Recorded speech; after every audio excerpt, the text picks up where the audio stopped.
I just deleted 2 previous videos. Like I told you guys, I'll always tell you the truth because I had the number on this and I didn't want the number to appear. So I deleted it permanently so it won't come up.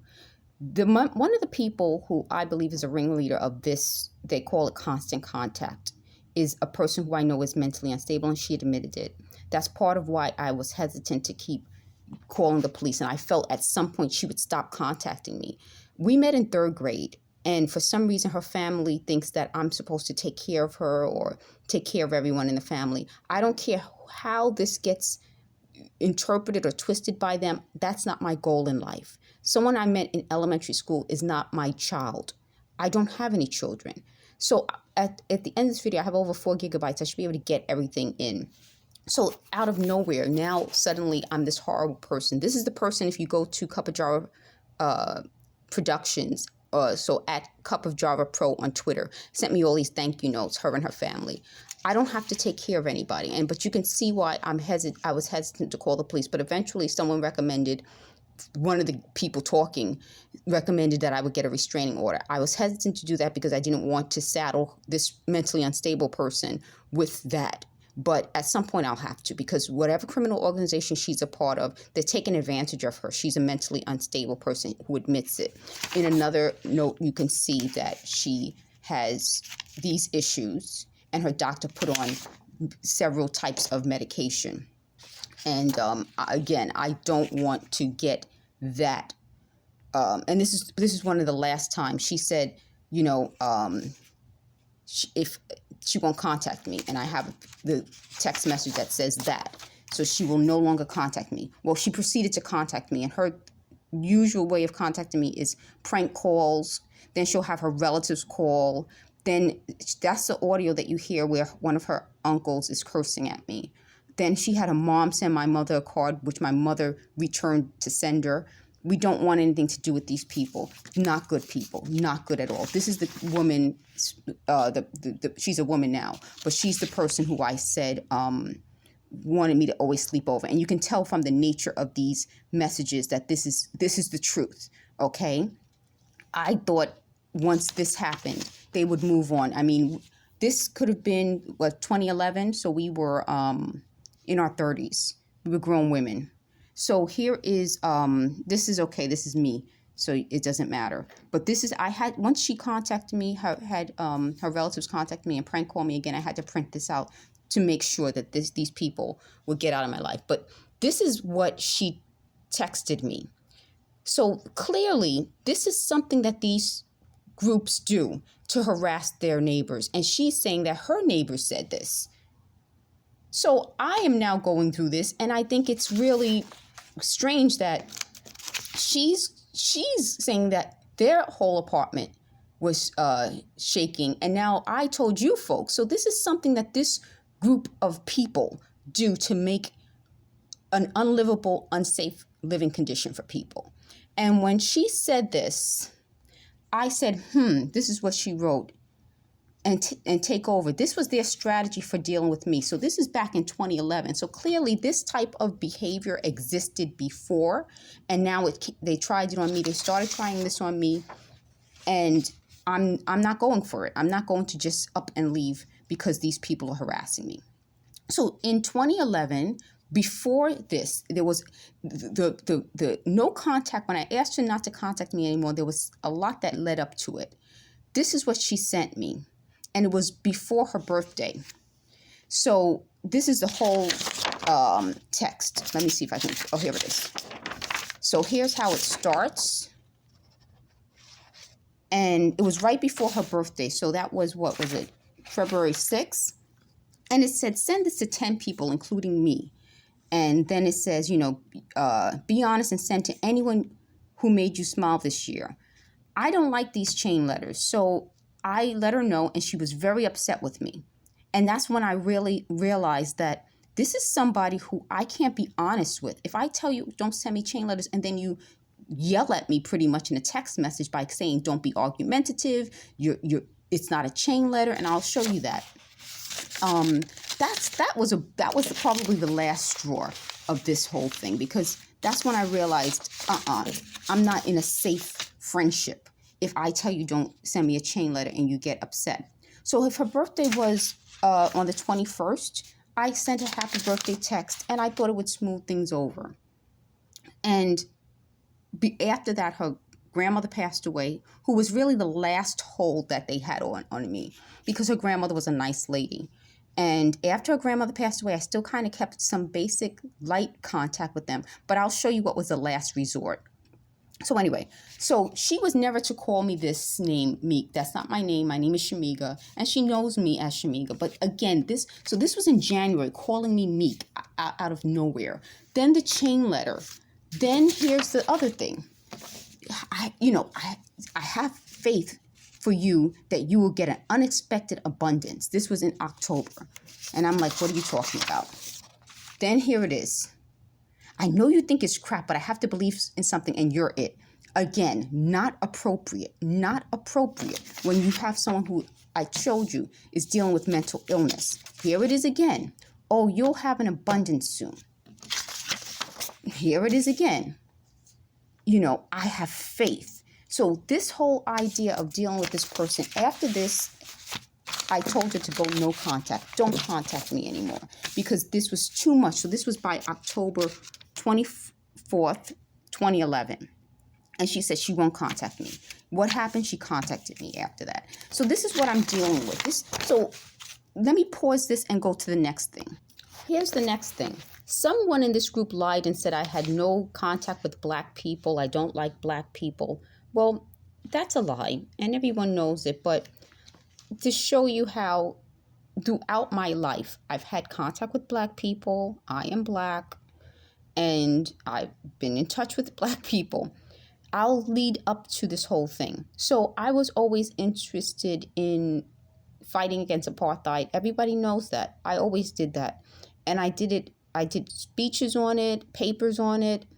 I was involved in African Heritage Month. I was involved in taking courses in Black history and Black subjects. Everyone knows this, but it just goes to show how these people can lie about things to people who don't know. One of the they also said I was giving out my address. No, the school I went to, they gave our address inside of a directory. So everybody would know your address when you graduated or, throughout the year. So I was never hiding where I lived. That's the next thing. So now another thing they said was, oh, you wanted to be around kids at one point.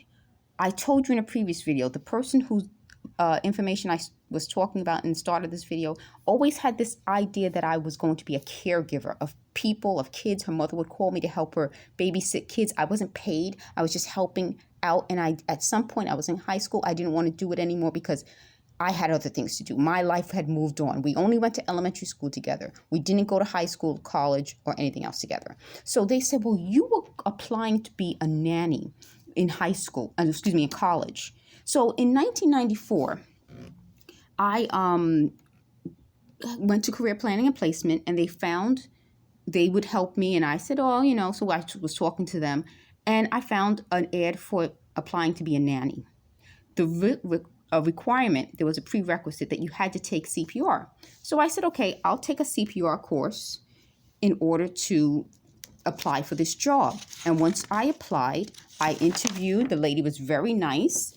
And as you can see, I kept all the information so that no one can lie years later. I circled how much I paid for it. It was a Red Cross CPR. I interviewed with the lady. She was just starting out her firm of starting to nanny.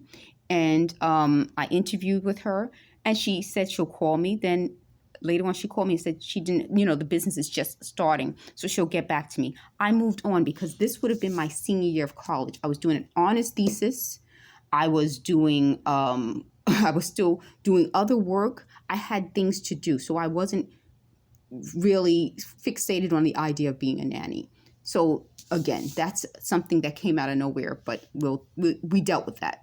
So now I'm going to go to the music thing. In school, we were required to have music. We even had, I had to write down how you would memorize the scales, the keys on the scale. So it was like does every father, what was it?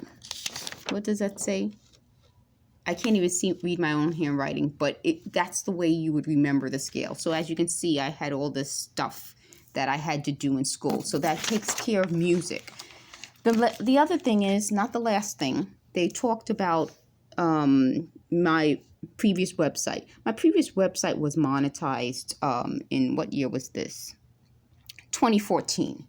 I'm not monetized now, so that takes care of that. Okay, the next thing. They said, I'll tell you this, folks. They said, you got a student discount on this ride in Las Vegas. You must have lied and said you were a student. No, I'll tell you the story behind that. I took my mom to Vegas, and the young woman who was very kind, she said, you look like a student. I said, no, I'm not a student, because at the time I looked very young. I could have been in my late 20s or mid 20s. This would have been in the late 90s. And she was like, no, you have to be a student. I said, no, I'm not. So we started talking. I said, I'm a grown up. Like, I'm a grown woman. I'm an adult. You know how when you're in your 20s, you're like, no, I'm an adult. But she was like, I'll give you the discount anyway. So that was such a kind thing to do. And I just want to say that there are kind people out there. I know it's not a big monetary difference, but she clearly thought I looked youthful, and that takes care of that lie. They said, you don't know. They said something about fencing. Years ago when I was growing up, and I'm sure a lot of you are like this, we used to have encyclopedias. Years ago, people would go door to door and sell these encyclopedias, and you wouldn't buy the whole encyclopedia set at once. You would buy it gradually. So when I came around, my family had these encyclopedias, and they told me the story of how you get these encyclopedias, and I loved it. I loved looking through them. I learned so much. You see how old this is. This is an old encyclopedia. And they make up so many lies, these people. But you can see how, as a kid, I would just love looking at these pages. And I used to love to read.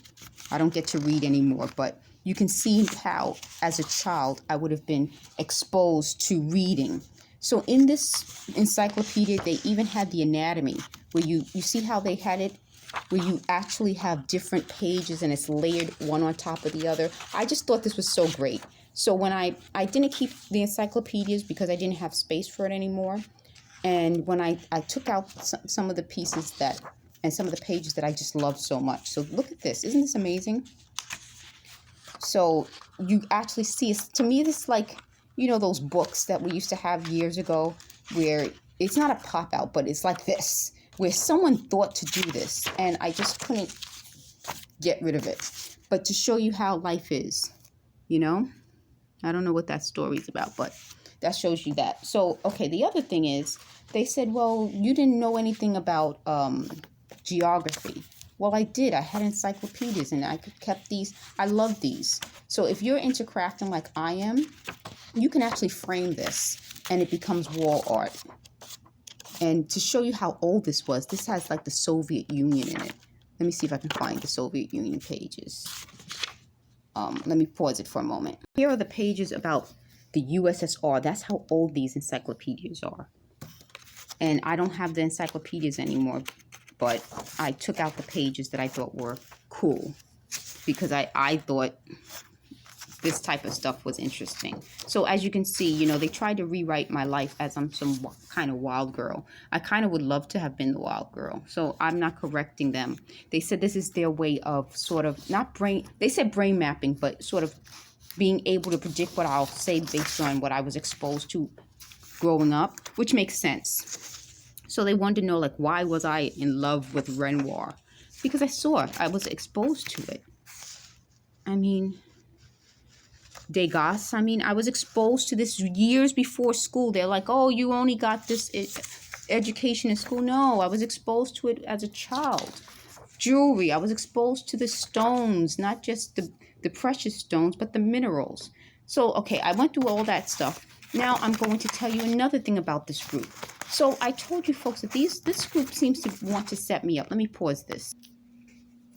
So I told you folks that this group seems to want to set me up and keeps doing these things throughout the years to keep setting me up. Someone's in the hallway, so if you hear something, just ignore it. I hope I'm on camera here. Clearly, if they had a legitimate issue, they would have called the police, law enforcement, something. Instead, they make up stories and pretend that they know me better than anyone.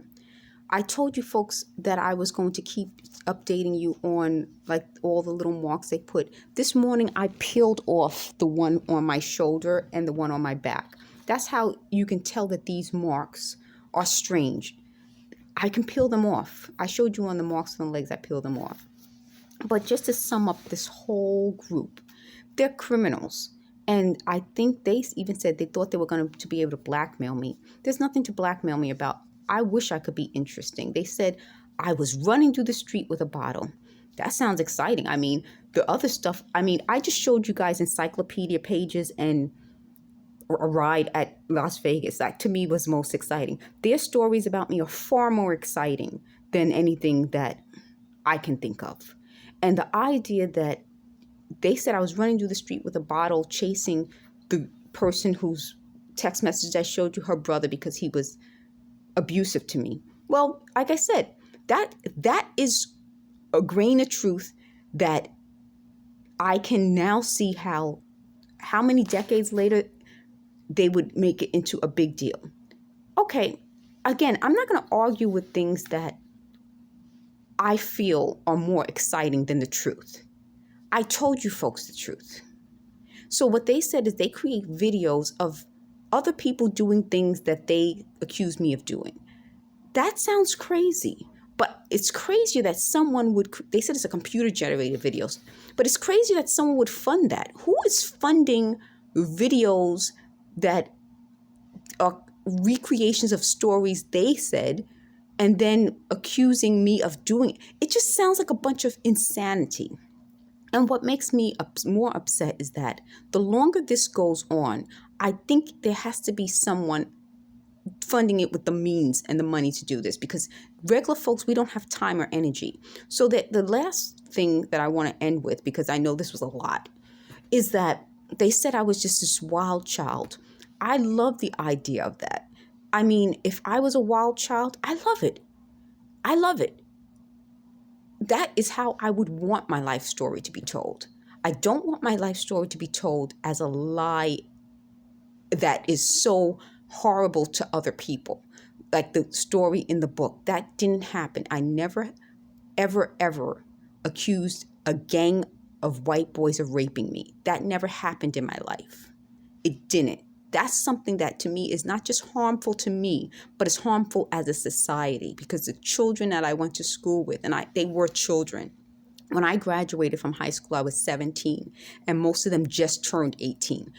They were children. In school, I told you I went to Cardinal Spellman in the Bronx. We weren't allowed to get left back. So we didn't have like 19-year-olds or 20-year-olds in our schools. They were kids. I mean, like these were kids who just turned 18. So the idea that you would label a bunch of children, in my eyes, at 48, they're children. They're 30 years, that was 30 years ago, 31 years ago, as gang rapists. It is the most offensive thing. Calling me a wild child when I know I wasn't, I'm not offended. But the idea that with Cardinal Spellman, we had to graduate from year to year on time. You did not have a 19-year-old that I know of. Maybe there was someone who started school late, but we didn't have people who were left back. So the reason that's important is, unless you went to school late and you got accepted to Spelman, you were 18, maybe at most 19, but you weren't 20 years old. You were not able to be in school as an older person. So if you're going to label a group of children gang rapists, you better have the truth out there. Don't use my name associated with it, because it's a lie and it's harmful on so many levels. And that's a key point. Again, every time I make these key points, these people knock or I hear pss, because I think those are the points they couldn't think of. And that's what's sad about this. Labeling a child a bad thing, it stays with that person forever. And these people looked up the book and they said that they were going to expose me as labeling these students as gang rapists. That's a lie. It's a complete and total lie. I hope you understand how all these sounds and all the banging and the walking back and forth not only disturbs me, but it disturbs the good neighbors who have equity in their apartments and had no intention of moving. They said that this was some way of getting older residents. I told you, I've had my apartment since 1998 for 24 years. It was a way, they said, of getting older residents like me who don't have children to move so that young people with children can live here. That's against the law. That is a crime. So what I'm going to keep doing is uploading these videos. I have so much more to say, trust me. And they said they don't want those people. I guess they mean the people funding them to know the truth. Well, I want those people to know the truth. And I want, if nothing happens and I don't get justice for this, they said they're going to release tapes of me getting so angry because of them. I told them, do it.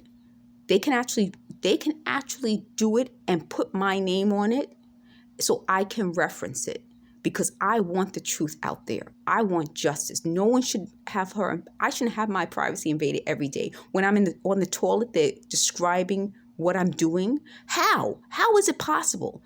How? They said that these apartments are designed for you to be able to see into them. How is that possible? If you have any information about this, please leave a comment. I'm in Co-op City in the Bronx. If you have any information about that, let me know, because that's disgusting. And I'm highly offended that anyone would think it's okay to invade my privacy. Do you hear how the sound changed a moment ago?